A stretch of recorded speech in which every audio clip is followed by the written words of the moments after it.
Shalom Aleichem à toutes et à tous.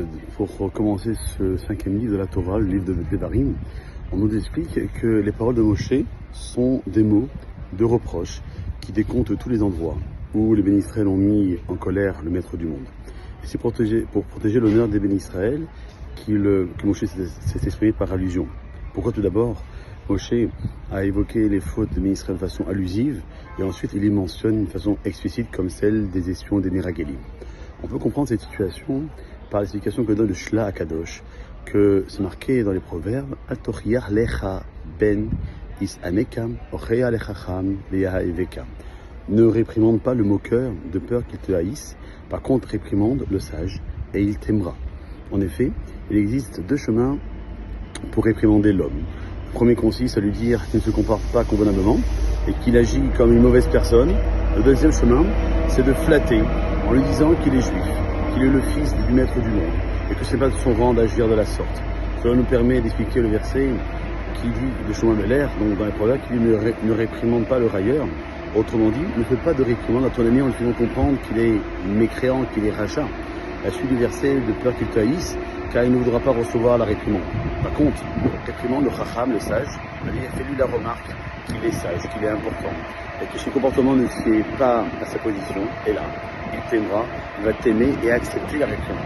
Donc c'est de cette manière que l'on peut expliquer le début du livre de Devarim. Lorsque Moshe Rabbeinu a réprimandé les bénis d'Israël, les enfants d'Israël, l'essentiel de sa réprimande consistait à leur dévoiler la grandeur de leur âme, l'importance de chaque juif.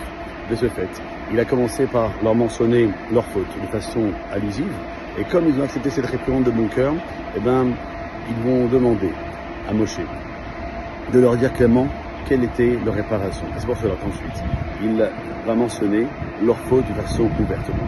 Nous sommes dans cette période du 9 Av, on doit faire en sorte que lorsqu'on voit quelqu'un fauter, de ne pas le juger négativement.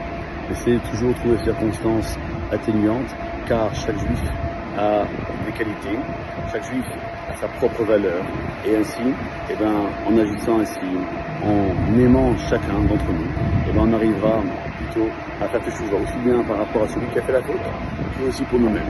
Il est évident que ceux qui adoptent ce comportement du Chachamim et ceux qui soutiennent, tous ceux qui vont œuvrer dans ce chemin-là, recevront l'abondance, aussi bien matériellement que spirituellement. En tout cas, c'est ce que je vous souhaite, c'est ce que je nous souhaite dans cette semaine précédant Tisha B'Av, et de comprendre que, merci à Hachem, Akadosh Baruch Hu nous enverra peut-être le Mashiach d'ici jeudi soir.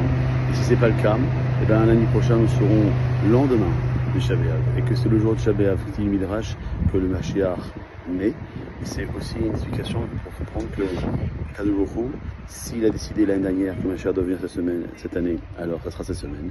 Et si malheureusement on n'a pas mérité l'année dernière, peut-être que cette année, Akadosh Baruch Hu va décider que le Mashiach doit venir, parce qu'on a compris qu'il faut entretenir, alimenter et s'occuper uniquement de la Havat Israël, de l'amour de notre prochain et rien d'autre. Passez une bonne journée.